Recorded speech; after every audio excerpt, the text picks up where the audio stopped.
여러분, 남자와 여자는 왜 다를까요? 조금 뜬금없는 질문 같지만 제가 대학 시절에 읽었던 화성에서 온 남자, 금성에서 온 여자라는 재미있는 책이 있는데, 그 책 속에 남자와 여자가 바라보고 생각하는 게 다른 이유를 잘 설명해 놨더라고요.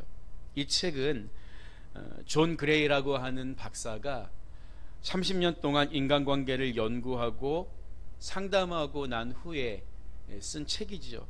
간증 같은 책이에요.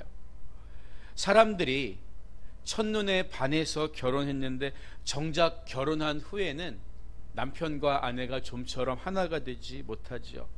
그러면서도 언제나 상대방을 이해하지 못하고 나를 좀 따라오라고 그렇게 요구합니다.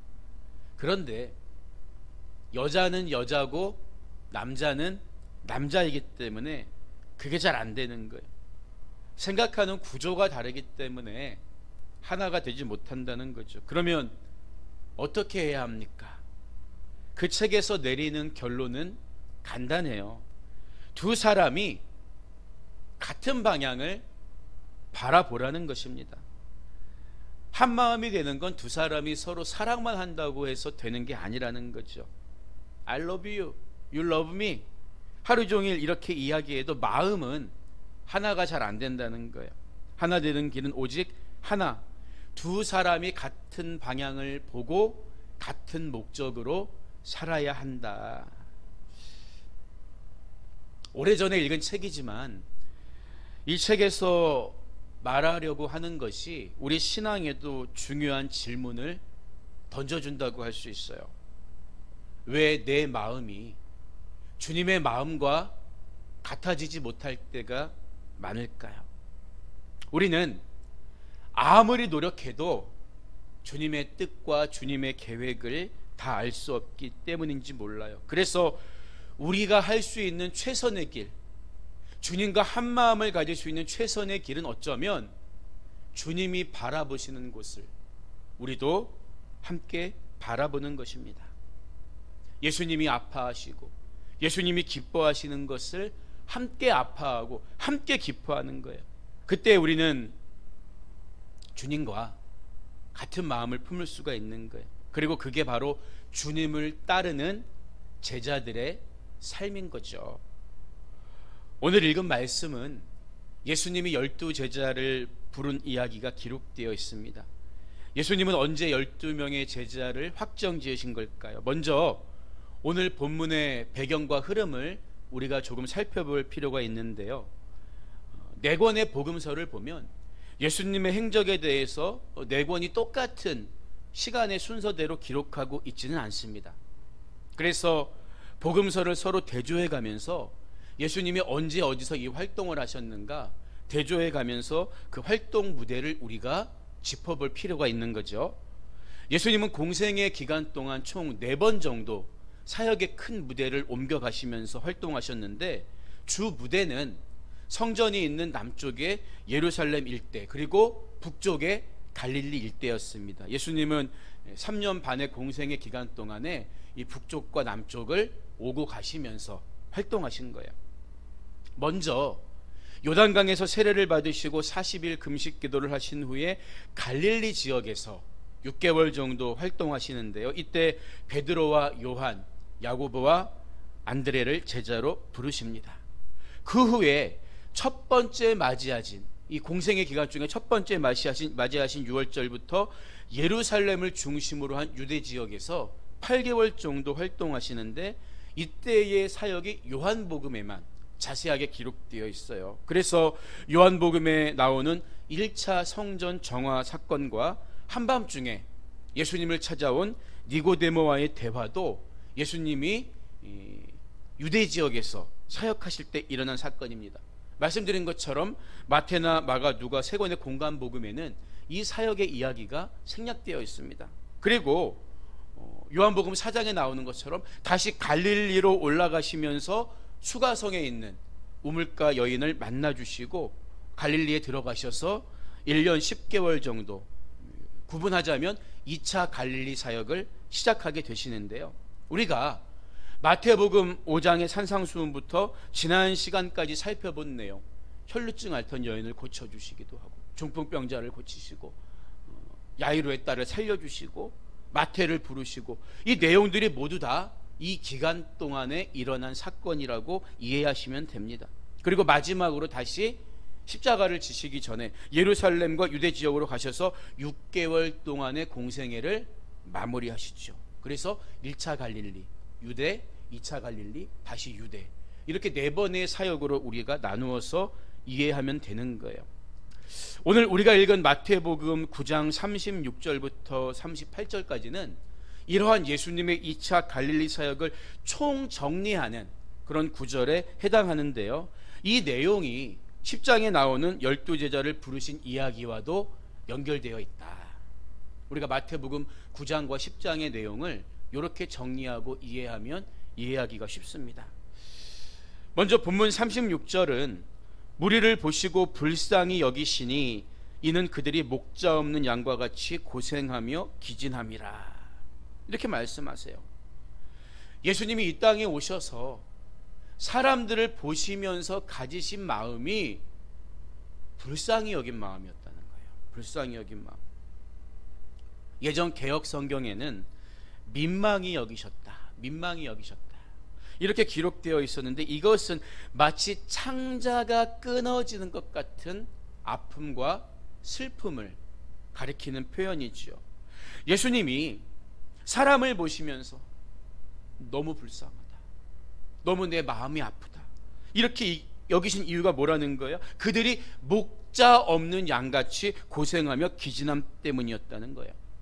여러분, 이것은 비단 그들의 초라한 영적 상태에만 국한된 것이 아니라 실제 그들의 삶이 너무나 빈곤하고 비천했었다는 것을 말해주는 대목이에요.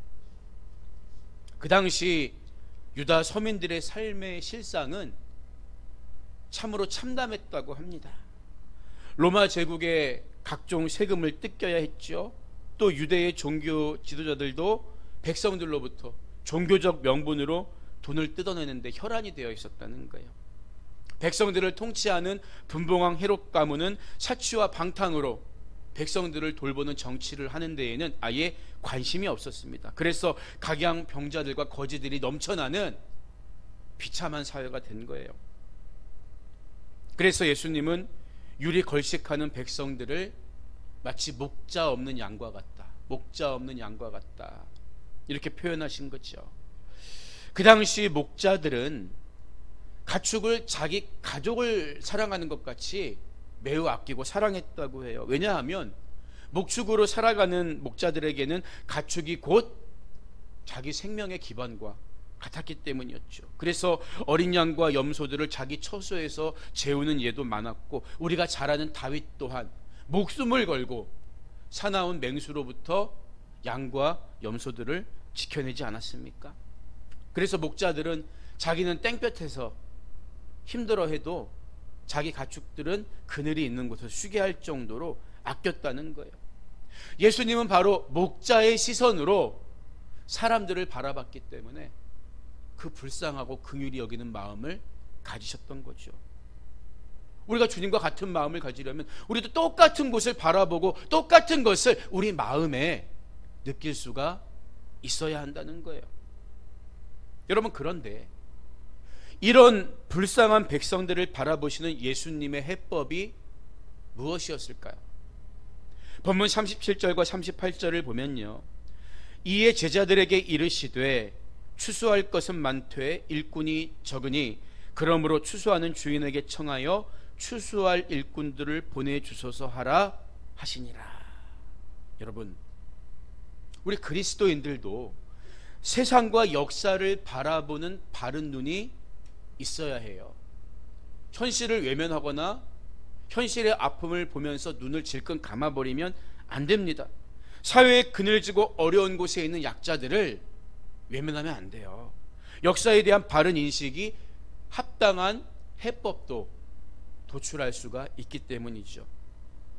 하지만 그럼에도 불구하고 또 한 가지 잊지 말아야 될 중요한 사실이 뭘까요?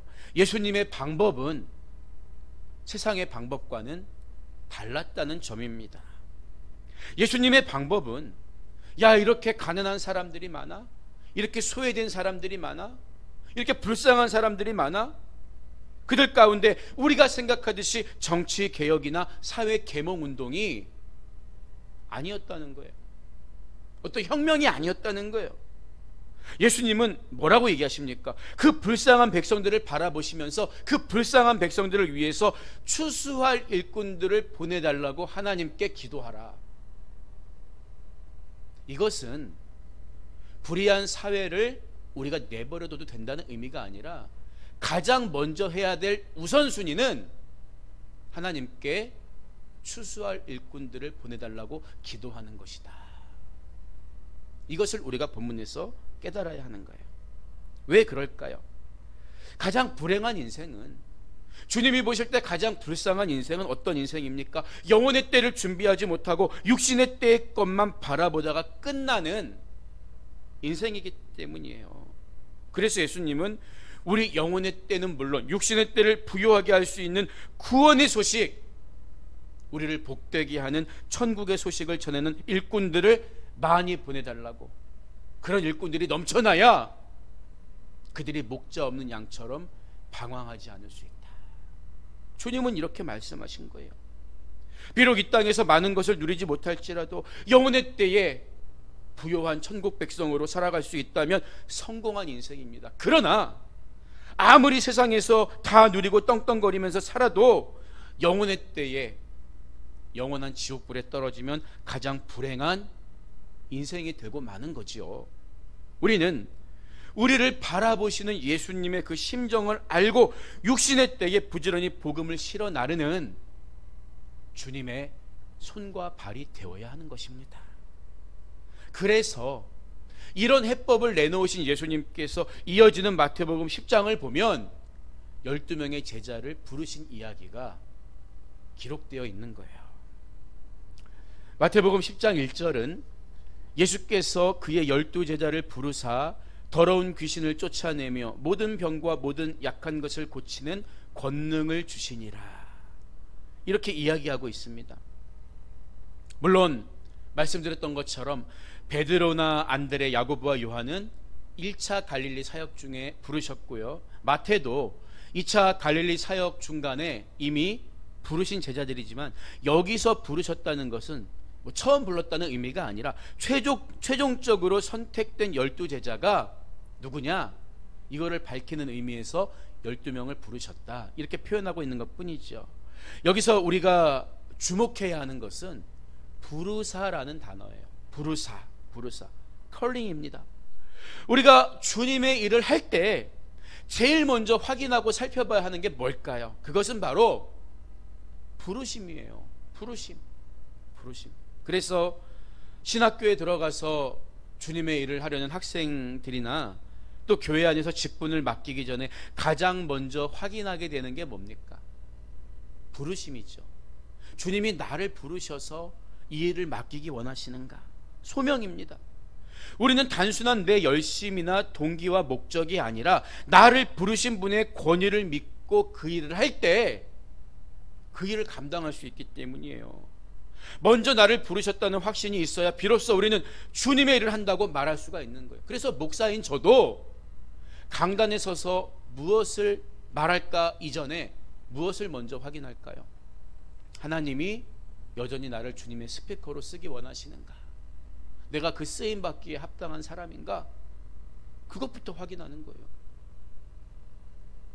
그래야 제가 여러분뿐만 아니라 누구 앞에 서서 말씀을 전하든 담대하게 증거할 수 있는 것이지, 만약에 저의 의와 열심과 노력만 가지고 사람들 앞에서 말씀을 증거한다면 거기엔 아무 능력도 없고 아무 힘도 없는 거예요. 소명, 우리를 불러주신 그분의 권위를 통해서 우리는 주님의 일을 감당할 수가 있는 것입니다. 그런데 예수님께 부르심 입은 12명의 제자들을 한번 살펴보면요, 2절부터 4절까지를 보면 나와 있죠. 12사도의 이름은 이러하니 베드로라 하는 시몬을 비롯하여 그의 형제 안드레와 세베대의 아들 야고보와 그의 형제 요한, 빌립과 바돌로메, 도마와 세리마테, 알페오의 아들 야고보와 다데오, 가나안인 시몬 및 가룟 유다 곧 예수를 판 자라. 이렇게 기록되어 있습니다. 우리가 많이 들어서 다 익숙한 이름인데, 바돌로메는 요한복음에는 나다나엘이란 이름으로 나오고요, 다데오는 유다의 다른 이름입니다. 그런데 우리가 여기서 12제자를 이렇게 쭉 보면서 기억해야 되는 중요한 사실은, 예수님은 그들의 지식이나 배경을 보고 제자를 부르시지 않았다는 점입니다. 왜냐하면 이 12제자에는 공통점이 없어요. 베드로와 안드레, 야고보와 요한은 물고기 잡는 어부였죠. 마태는 매국노 소리 듣던 세리였습니다. 또 빌립과 바돌로메는 요한복음을 보면 세례 요한을 따르던 제자로 알려져 있었는데요, 세례 요한의 신앙적인 토대가 뭡니까? 철저한 금욕과 경건 생활을 중시하는 에세네파 사람들의 신학이었어요. 세례 요한이 에세네파 출신이거든요. 그런가 하면 시몬과 가롯 유다는 무력을 통해서, 칼을 통해서 이스라엘의 독립을 추구하는 열심당원 출신으로 알려져 있습니다. 요즘식으로 말하면 예수님이 부르신 제자들 중에는 전문적으로 신학을 배운 사람도 있고 못 배운 사람도 있고 좌파와 우파가 다 섞여 있는 거예요. 다 섞여 있는 거예요. 도무지 일관성이 없는 조합입니다. 일관성이 없어요. 왜였을까요? 왜? 이게 우리에게 뭘 말해줄까요? 하나님의 일을 하는 데 있어서는 그가 가진 지식이나 배경이 전혀 문제되지 않는다는 거예요. 이것을 다른 말로 표현하면 주님의 일을 하는 데 있어서 지금까지 내가 가진 배경과 지식은 다 쓸모없다, 이 말과도 같습니다. 여러분, 그래서 주님의 일을 위해 부르심 받은 사람은 자기가 가진 과거를 자랑해서도 안 되고 자기의 과거를 지나치게 부끄러워할 필요도 없는 거예요. 다 주님을 위해서 배설물처럼 버리고 주님이 나를 불러주신 그 목적에 맞는 그 일을 하면 되는 것입니다. 그래서 소명이 부르심이라면 사명은 보내심이죠. 사명 얘기하는데 소명이 먼저요. 부르심을 받은 사람이 보내심을 받는 것이기 때문입니다. 그래서 제자들을 부르신 예수님은 그들을 다시 사명을 줘서 세상으로 보내시죠. 5절 이하를 보면요, 예수께서 이 12를 내보내시며 명하여 이르시되 이방인의 길로도 가지 말고 사마리아인의 고을에도 들어가지 말고 오히려 이스라엘 집에 잃어버린 양에게로 가라, 이렇게 말씀하세요. 이스라엘 백성들을 목자 없는 양처럼 불쌍히 여기신 예수님의 1차 해법이 뭡니까? 12제자의 파송이에요. 그래서 마태복음 10장 전체는 부르심을 입고 보내심을 받은 제자가 어떤 사명을 가지고 어떤 삶을 살아야 하는가, 어떤 제자도의 길을 걸어가야 하는가에 대한 말씀으로 가득 채워져 있는 중요한 본문의 말씀입니다. 여러분, 그런데 왜 예수님은 처음 주신 말씀이 이방인의 길이나 사마리아인의 고을에 들어가지 말고 이스라엘 집에 잃어버린 양들에게로만 가라, 이렇게 말씀하셨을까요? 어떤 사람을 가려가면서 배타적인 선교와 전도를 하라는 말씀일까요? 그게 아닙니다. 1차적으로 이스라엘 백성들을 바라보시면서 그들의 불쌍함을 이야기하신 예수님은 전도 대상, 전도의 우선순위를 분명히 하라고 주신 말씀일 뿐이죠. 메시아를 가장 학수고대하던 사람들이 누구였습니까? 400년 동안 유대인이었잖아요. 유대인들, 하나님 말씀을 받고 메시아의 존재를 알고 메시아를 기다렸던 사람들, 그 사람들에게 지금 메시아가 이 땅에 오셨다, 그 복음을 먼저 증거하라는 거죠. 따라서 예수님 말씀은 간절히 기다리는 사람들에게 너희들의 소원이 이루어졌다, 복음을 먼저 전파하라는 말이지 이방인들을 내버려두고 팽개치라는 말씀이 아니라는 거죠. 그래서 마태복음 가장 마지막에 예수님 하신 말씀이 뭐예요? 너희는 가서 모든 민족을 제자로 삼아 아버지와 아들과 성령의 이름으로 세례를 베풀고 내가 너희에게 분부한 모든 것을 가르쳐 지키게 하라. 누구에게 전하라는 거예요? 모든 민족에게. 모든 민족에게. 이게 예수님의 본심입니다. 따라서 우리가 여기서 알 수 있는 중요한 사실은 사명이 뭐냐? 사명의 본질이 뭐냐? 제자들을 보내신 예수님의 바램은 크게 두 가지라는 거예요. 크게 두 가지.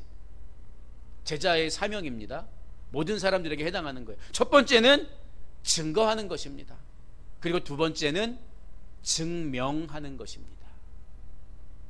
7절 이하의 말씀을 보면요, 가면서 전파하여 말하되 천국이 가까이 왔다 하고, 증거하는 거예요. 복음을 증거하는 거예요. 그리고 이어지는 8절을 보면 병든 자를 고치며 죽은 자를 살리며 나병 환자를 깨끗하게 하며 귀신을 쫓아내되 너희가 거저받았으니 거저주라. 이 말이 뭡니까?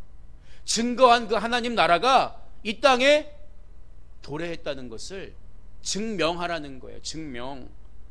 두 가지입니다. 예수님도 이 사역을 하셨잖아요. 보내심을 받은 사명자들에게 주어진 1차적인 책임은 부지런히 그 말씀을 실어 나르는 거예요. 근데 말씀만 실어 나르고 그 말씀을 우리가 살아내지 못한다면 그 말씀에 무슨 능력이 있겠습니까? 사람들이 그 말씀을 살아계신 하나님의 음성으로 듣겠습니까? 그래서 우리는 두 번째 해야 될 일이 뭐예요? 그 말씀의 삶을 증명해내는 거죠. 예수님도 그래서 천국 복음을 전파하시면서 병자를 고치시고 귀신을 쫓아내신 거예요. 그게 본질이 아니지만 그것을 통해서 하나님 나라가 우리 가운데 도래했다는 것을 예수님은 확인시켜 주신 거예요.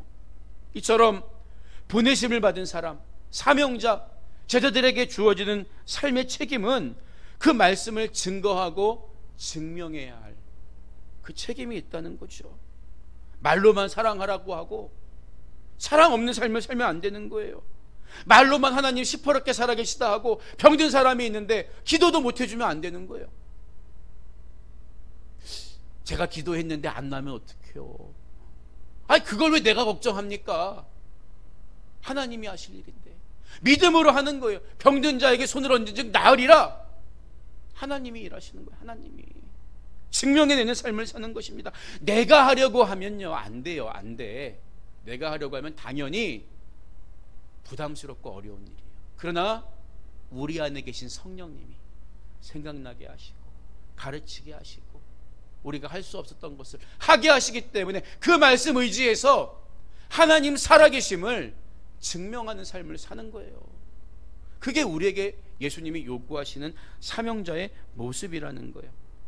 여기서 우리가 반드시 기억해야 하는 것은요, 8절 후반부를 보면 너희가 거저받았으니 거저주라는 예수님 말씀이에요.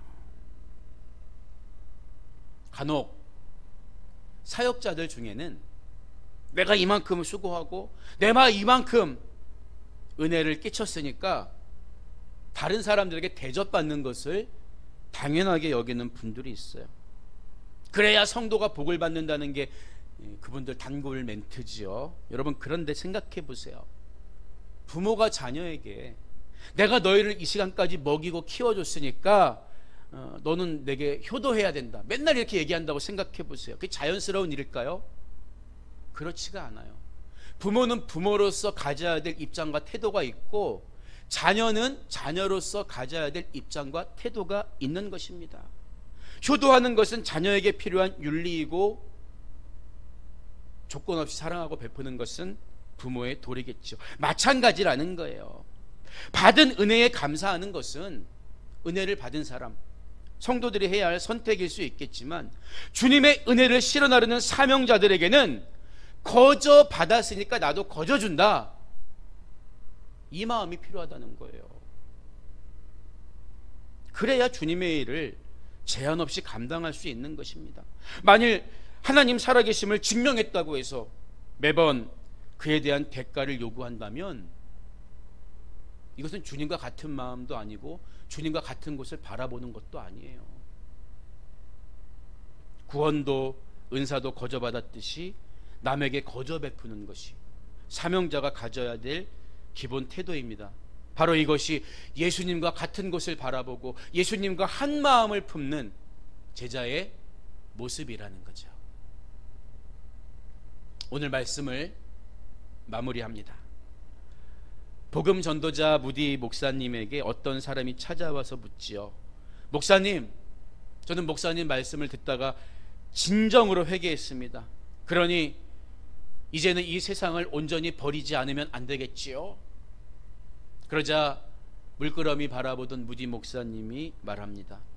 아니요, 버리지 않아도 괜찮습니다. 이 말을 들은 사람이 속으로 놀랐지만 걱정스러운 듯이 다시 물어보죠. 정말 버리지 않아도 괜찮을까요? 그러자 무디 목사님이 이렇게 대답합니다. 그렇습니다. 만약 당신이 항상 예수님은 하나님의 아들이라고 이야기하고 다닌다면 세상 사람들이 먼저 당신을 버릴 것이기 때문입니다. 하나님께서 모세를 부르신 목적은 그를 애굽으로 다시 보내기 위함이었어요. 마찬가지로 예수님은 처음에는 우리를 오라고 하시죠. 그리고 은혜와 사랑으로 우리를 채워주신 후에 세상으로 다시 가라고 명령하십니다.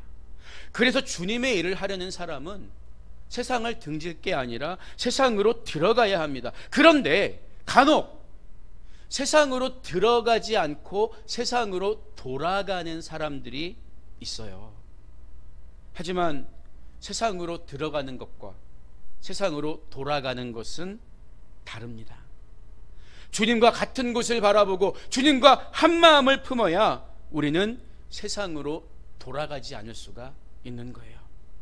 나를 만나서 은혜 주시고 불러주신 그 부르심의 목적을 기억하면서 항상 주님과 같은 곳을 바라보면서 복음을 증거하고 증명하는 주님의 손과 발이 되어주시기를 주님의 이름으로 간절히 부탁드립니다.